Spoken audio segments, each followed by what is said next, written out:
प्रभूचा गौरव असो आत्ता आणि सदा सर्वदा. आत्ता आणि सदा सर्वदा प्रभूचा गौरव असो. आज 14 ऑगस्ट संत मॅक्सिमिलियन मेरी कोल्बे यांच्या स्मृतीचा दिवस आणि आजच्या दिवशी ख्रिस्त सभा जागतिक तुरुंग सेवा दिन साजरा करत असते. आणि त्याला एक महत्त्वाचं कारण आहे की ह्या माणसाने नाझी कॉन्सन्ट्रेशन कॅम्पमध्ये असताना आपल्या श्रद्धेची मोठी साक्ष दिली. मॅक्सिमिलियन ह्या लॅटिन शब्दाचा अर्थ ग्रेटेस्ट किंवा महान, आणि त्यांनी आपल्या नावाला साजेसं असं जीवन ते जगले.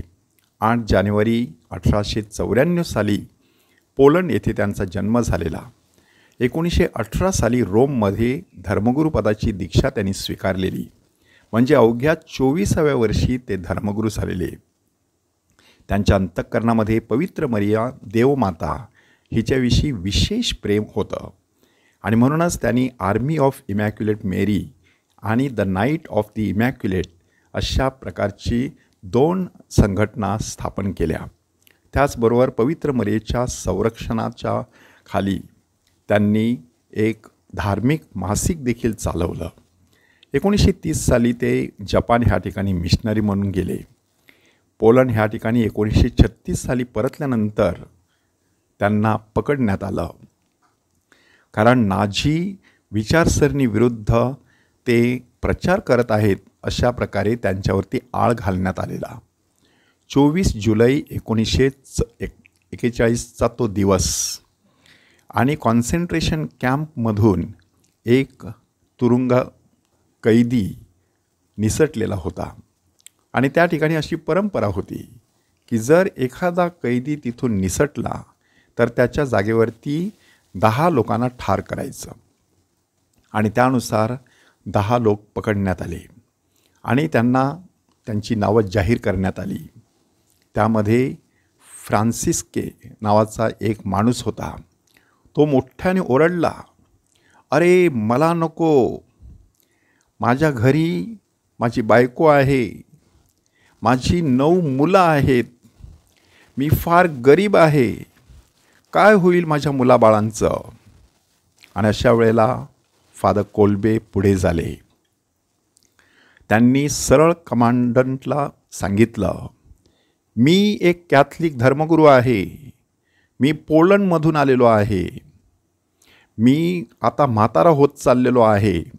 खरं पाहता त्यांचं वय फक्त 47 वर्षाचं होतं.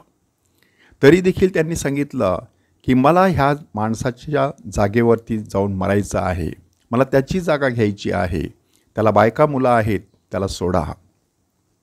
प्रभू येशू ख्रिस्ताच्या मुखातून जे शब्द बाहेर पडले होते ते जणू काही त्या ठिकाणी त्यांनी खरे करून दाखवले. आपल्या मित्राकरिता आपला प्राण द्यावा ह्यापेक्षा आणखी मोठी प्रीती ती कोणती. आणि इथे आपल्या एका मित्रासाठी नव्हे तर एका अपरिचित अशा माणसासाठी मॅक्सिमिलियन कोल्बे मरायला तयार झाले. कॉन्सन्ट्रेशन कॅम्पमध्ये त्यांना नेऊन ठेवल्यानंतर त्या ठिकाणी त्यांनी कुठली कुरकुर केली नाही, तर शेवटपर्यंत प्रार्थना केली, परमेश्वराची स्तुती केली, कुठल्याही प्रकारची उदासीनता दाखवली नाही. तर आपल्याला योग्य अशा कारणासाठी मरण येत आहे म्हणून आनंद व्यक्त केला. आणि शेवटी त्याचे दुसरे 9 सहकारी पटापट मरून गेले. ते मरत नव्हते म्हणून त्यांना खास कार्बोलिक ॲसिडचं इंजेक्शन देण्यात आलं आणि ठार मारण्यात आलं.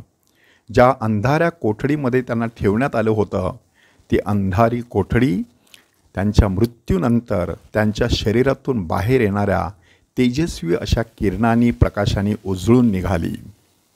बालपणी त्यांना एक साक्षात्कार झालेला होता की 2 प्रकारचे मुकुट त्यांना घालण्यात आलेले होते.